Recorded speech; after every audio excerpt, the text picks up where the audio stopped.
What's up guys, and welcome back once again to the reviews. Today I've got another Will It Game Still sort of video, which I haven't done one of these for a while. The last one I did was a 1700X CPU, before that I did a 7700K. Today we're looking at a GPU, and this is still, well, some people still consider one of the best graphics cards Nvidia have ever made. This is the 1080 Ti. I'm using the Gigabyte Aorus version, or Aorus, however you want to pronounce it. So basically what we're going to do today is we're going to get it installed on a 5900X system, and we're basically going to see how it performs in today's games. So AAA titles today. I'm going to test about 6 or 7 games today, and I'll basically just show you how it performs in 1080p, 1440p, and I'll also do ultra wide because that's the monitor I have, so it's very close to 4K, and we'll basically see just can it still perform in these top games, and is it worth buying. So stick with me guys and let's take a look. Right, so first game we're going to test is Shadow of the Tomb Raider, and yes, I know it is an older game. It was still released after the 1080 Ti was released, but obviously it wasn't that far away, so it should still run pretty well. This is at 1080p, highest settings. As you can see, we're getting an average of around 100 frames per second, spiking up over 100 to sort of 110, 115 sort of range. But yeah, absolutely perfect. Runs really, really lovely, and nothing to complain about at all. Very, very smooth. So let's see what it does in 1440. It's just going to be a quick sort of blip through on these. I'll do some more games that you'll probably be more interested in soon. So now I've switched over to 1440p, still on highest settings, and as you can see, we're actually running better. I'd say it's running a little bit better. Weirdly. So we're now up at 120 odd frames per second. Again, still on high settings, because we're going to test pretty much everything on highest just to see how well this GPU can perform. But yeah, we're looking at around 100 to 120 at 1440p, and yeah, it's still looking absolutely fantastic. Not a problem at all, no jerkiness or anything like that. So let's quickly flip it to ultra wide, 5120 by 1440, almost 4K, and see what happens there. About to just swing the angle around on this a little bit, as my overlay's gone over there now for a little bit because of the resolution change. As you can see, we've dropped right down to 50 frames per second here, so still not too bad, but obviously it is quite taxing on the GPU, so we're dropping down to like 45 frames per second. So we're looking maximum around 50 here at the moment. It is noticeably not as smooth, to me anyway. Maybe I'll have to tell on camera as well. But yeah, so we're looking at down to 50 at almost 4K. So at the moment it's showing me it's not really still a 4K. Wait, were cards really ever 4K back then or not? I don't really know. Probably were for the games at the time, but they're still not really a 4K graphics card. But 1440p, absolutely fantastic. So let's switch up the game and see what else we can do. Right, so now we're going to take a look at Cyberpunk 2077. I am right near the start of the game, so it's obviously not going to be the best. Not out in cities and stuff like that. But you get an idea. So they're currently running at 70 frames, 70 to 75, up to about 77 frames per second in 1080p. So not too bad at all. Let's quickly switch that up to 1440p. So now we've switched up to 1440p, and as you can see, we've dropped right down to 45 to 50 frames per second. Let's just have a quick walk around this room, and you can noticeably tell the difference on this. It is nowhere near as smooth. So with Cyberpunk, it does struggle a little bit. You're not going to get over your 60 frames per second. Like I say, we're just going to have a little wander around the same place, so we can sort of make it fair. But yeah, you're looking at down to 40 up to about 50 frames per second on 1440p on Cyberpunk. This is a difficult game to run, as you're well aware, and this is ultra settings as well, so it's not too bad. It's playable for sure, definitely playable, but yeah, just to let you know, it's like that. So let's then push it and go up to ultra wide, full screen, 5120 by 1440, and let's see what we get now. So just zoom the camera out a little bit now as we're ultra wide, and as you can see, we dropped right down to the 20s, and this is unplayable for sure. As you can see, hopefully you can tell on the camera, it is very, very stuttery and not smooth whatsoever.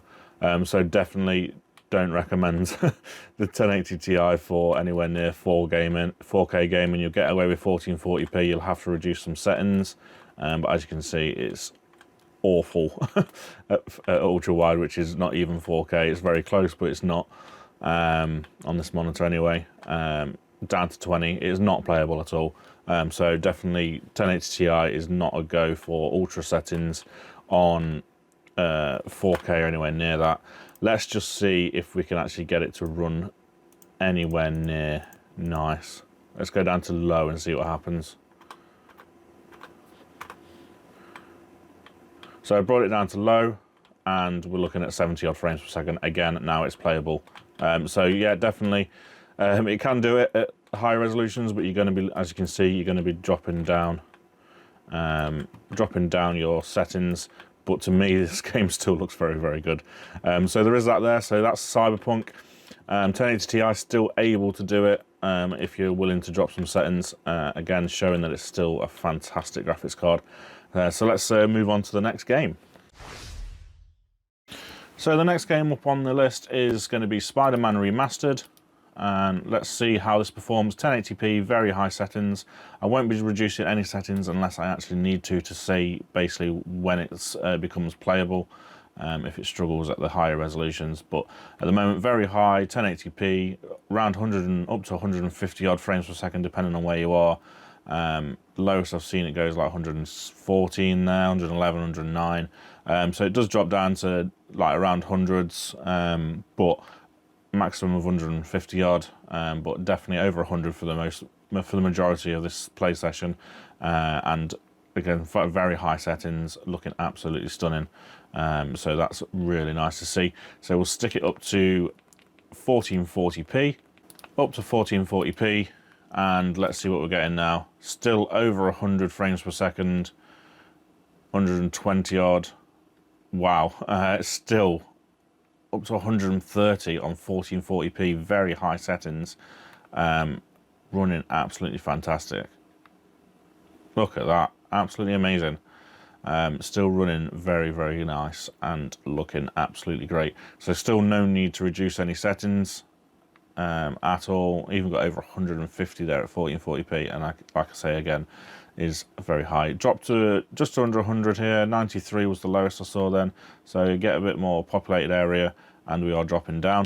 But that's enough for me to see that 1440p is more than doable and very easily, nicely playable on the 1080 Ti in a brand AAA title and very high quality. So let's go up to 5120 by 1440 and let's see how it performs. We'll have to go full screen on this one, and basically we'll see if it's capable of doing almost 4K. I've zoomed the camera out so you can actually see what's going on. You can still see the frames per second, I hope. And as you can see, playable for sure, around 50 frames per second, dropping down to low 40s, depending on where you go in the map. It is noticeable that it's not as high a frame rate for sure. I never thought I'd be able to notice difference like this, but yeah, I can definitely notice it's nowhere near as smooth as it was when it was over 100 frames per second, which is obviously how it should be. But still definitely playable. Definitely, I can't complain about this. It's easily playable, and it's, like I said, it's a single player game anyway, so it's not that bad. But you wouldn't be wanting to do this with competitive games. So let's just see what we can get if we can drop some bits down. Graphics. Let's go down to medium, see what happens. And now we're up to over that magical 60 frames per second number, and again noticeably different. Even though it's not that much over, we're dropping down to low 50s. It definitely feels better already, even at only 60 frames per second. But obviously we've had to drop some quality down. However, this game still looks fantastic. Not a problem at all. Can we get it over back up towards 100? Probably not, but we'll have a little quick go whilst we're here. Why not? Go down to very low. I don't know how this is going to look. To be honest with you, it doesn't even look that bad. but we're still only at 60 frames per second. High 60s up to towards 70s, but we're still not getting anywhere near 100 again. Let's just have a quick look what it looks like in terms of quality. You know what? It absolutely looks fine. I wouldn't, if you put this in front of me, I might notice, but I wouldn't complain about the graphics at all. It's definitely playable and definitely looks fantastic. So yeah, that's Spider-Man. Let's move on to the next game and see how we get on. Right, so now we're running at 1080p on Doom Eternal. This is the next game we're going to take a look at, and let's just have a run around this sort of area. It's a bit busy around here. And 1080p Ultra Nightmare settings, over 200 frames per second, drops down a little bit at times depending on where you are, down to 160 odd, but generally over like 200 frames per second. Yeah, looking absolutely fantastic, as it always does, to be honest with you. But like I said, I didn't expect this to be a difficult game. It's a struggle at all, to be honest with you, this game. This game's so easy to run. But we'll stay in this area and we'll put up to 1440p and we'll see what sort of we're getting around there. 1440p. Bosh, there we go. So up to 1440p now, and we're still up to 150, 160, 70, probably going to be getting to 180, 90 sort of frames per second, but way over 120, 130 for most of the time. Will drop down a little bit during obviously more busier areas, but we're looking at fantastic frame rates here. No need to drop any settings down. 1080 Ti doing a great job. Let's go up to 5120 by 1440, which is the native resolution of this monitor. Zoom the camera out so you can see the frame rate still, and even at this resolution, which is very close to a 4K resolution, you can see this game still runs absolutely beautifully, up to over 100 at times, but generally hovering around sort of the 80s, 90s kind of frame rates. Again, the 1080 Ti is still showing it's got some life left in it yet. Quickly drop it down a couple of settings just to see where we can get with it in terms of performance metrics. We go down to medium, see what happens. Medium doesn't really do anything. Yeah, it's not really done anything at all there. We're still up in the 80s. Well, yeah, we're a bit higher. We're in the 80s now, but 90s, 100s, yeah. So we can get back up to around 100 frames per second at times, dropping it down to medium, and this game still looks absolutely fantastic. So that's Doom Eternal. That's that one done. Let's move on to the next one and see what we can do. Next up is Resident Evil Village. I'm running at 1080p. And we're running at the highest settings possible.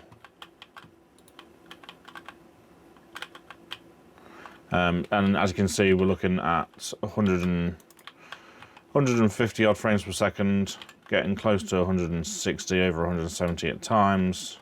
Not all the time though, but yeah, definitely possible. Looking absolutely fantastic as this game does, as you are well aware. So yeah, 1080p, not a problem. Quick one on that. Now changed up to 1440p, still over 100 frames per second for the majority of it. Looking awesome as usual, you know what I mean.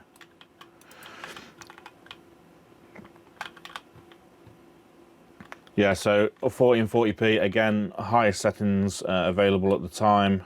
It's actually pushing over the memory available on this graphics card, but still running fine.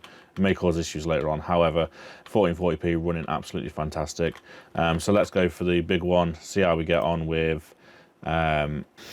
So zoom the camera back out to do the ultra wide 5120 by 1440, staying in the same area to give you a good idea overall of how it performs. And now, as you can see, we're dropped right down to the 60s, but again, this is still more than playable and really nice, runs smoothly. Again, it's a single player game, so you're not gonna need massively high frame rates anyway. But as you can see, ultra wide, almost 4K sort of resolution, runs absolutely fine on this. No problems whatsoever. You'd be able to get up a bit higher if you brought the settings down. I'm not going to bother this time, as I need to move on and do more, because you're probably sick of seeing me talking about games. But yeah, Resident Evil Village is definitely a pass on the 1080 Ti. So let's move on. Right, so lastly, we're going to take a look at Dying Light 2. Definitely a AAA game, and relatively new sort of game. Well, not new, but it's not the easiest game to run. Can be quite taxing on your GPU. I've gone straight to 1440p, and as you can see, we're looking at 50 frames per second. This is on highest quality setting, so you'd definitely be able to get more out of it, and we'll do that in just a second. But just looking around here, this isn't the most populated area either. Let's see if I can get a bit more populated. Few zombies and stuff around here. As you can see, get some zombies about, and we'll see what sort of frame rates we're getting. We're dropping down. We're looking around 55 at the moment. Still looking fantastic. Not a problem at all with this. As you can see, it's looking really, really nice as well. So it's definitely playable. Yeah, definitely playable. It'd be nice to get a bit more frame rate, so we're going to have a look in a second and see what sort of settings we can change to get this up. So if we go and we'll drop it down to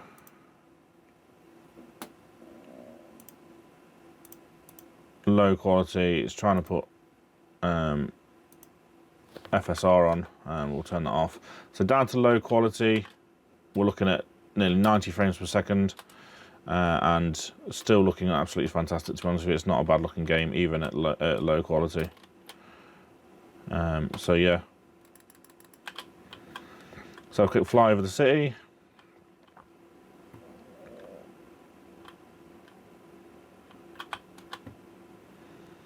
Yeah, looking at over 80 frames per second, low quality 1440p. So not the best, but still definitely playable and still looks fantastic. So 1080 Ti for me gets a pass on that one. Let's go straight up to the main test, which is 5120 by 1440. No upscaling. I can imagine this is going to struggle, but let's see what happens. Right, so last part of the test, we're looking at 5120 by 1440 at high settings, and as you can see, it is really, really struggling. It's pretty difficult to play. You're down at 30 frames per second, dropping to high sort of 20s. Yeah, it's not playable at all. So yeah, 1080 Ti is struggling here, unfortunately, at almost 4K resolution at high settings. Let's help it out. Stick a bit of FSR on at performance mode, and we'll see if the game becomes playable. And yes, straight away it does. It jumps straight over 60 frames per second for this area anyway. It's not the most populated area, but yeah, straight over 60 frames, 50, 60 frames per second. So yeah, absolutely brilliant. So yeah, definitely playable at this. Yeah, recommend it. The 1080 Ti can still pull its own weight with a little bit of help from its friends. So let's basically see, last thing, let's see what we can do. Best case scenario, drop it down to low quality, leave everything as it was. So FSR is performance. And now we're getting over 80 frames per second. Probably going to get over 90 at some places, high 70s, mid to high 80s. Just looking fantastic still, to be honest with you. Even at low settings, this game looks fantastic. It looks really, really good. Begs the question, do you really need high settings these days? But personally, I like them anyway. So that's it, guys. That's the last game done. As you can see, doing pretty well, this 1080 Ti. So let's go back up the top and have a little discussion about what we think about its graphics card. Right, so there we have the 1080 Ti, 11GB VRAM, DDR5, I believe it was, GDDR5 at the time. Is it still any good? Well, from the results I've just seen, apologies if it was a bit long-winded. I did put some basically chapters in for this video so you can skip between the two and see what's going off. But I wanted to get a thorough sort of test, and I wanted to keep it as interesting as possible and not just show you graphs and stuff like that of how well it performed. I want to show you some gameplay, so you got something to look at and real world sort of scenario. So that's the reason I did it this way. I hope it was okay to watch. But yeah, let's talk about the graphics card. Is it still one of the best cards out there, or one of the best cards Nvidia ever made? Personally, I think yes, it's fantastic. But it's not the best card out there at the moment, obviously. But it's still holding its own, to be honest with you, in 2024, which is pretty impressive. And like I said, I've tested some really difficult games to run. Even Cyberpunk, it was able to do it. Yes, had to really reduce some settings down, but it's absolutely fantastic. So, I mean, yes, at this full resolution of 5120 by 1440p, which is not technically, it's not as high as 4K, but it's not far off. It did struggle at times, but it was possible to get the games playable. So to me, it's still a viable option for people out there that want to do a budget system and aren't worried about using second-hand parts, because you can't buy these brand new anymore. But like I say, yeah, it struggled at those, but you were able to get it playing. Personally, if I were to say a recommendation on this, 1440p max, so 2560 by 1440p, standard resolution, 1440p maximum, is what I'd go for on this GPU. But currently here in the UK, you can get them for around between 150 and £200, and it's still performing fantastically well. Quick one while I've got it here, just on the side, this is a 6500 XT, which is, I paid £150 for this.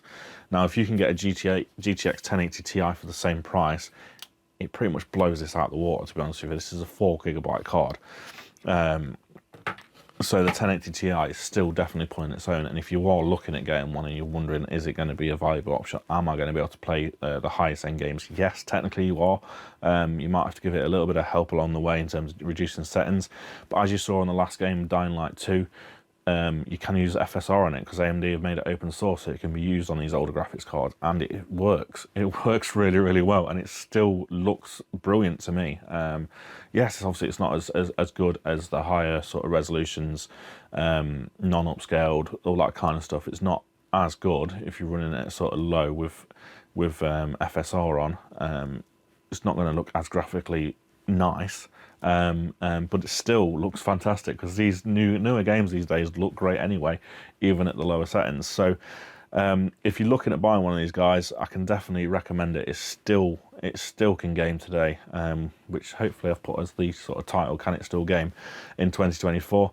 But yeah, definitely can say yes, it can. And if you're looking for a budget option and don't want to spend a lot of money, and like I say, you're not too bothered about using second-hand goods, then just go ahead and get one of these, see what the best deal is you can get on it. Like I say, I've seen them for around £150 here in the UK, and it's a great buy. Still one of the best graphics cards out there that Nvidia ever made, as most people know.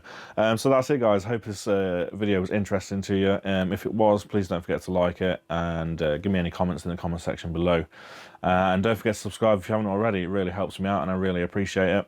And hopefully, guys, I'll see you guys in the next video. And that's about it, guys. Thank you very much. See you soon, and thanks for watching.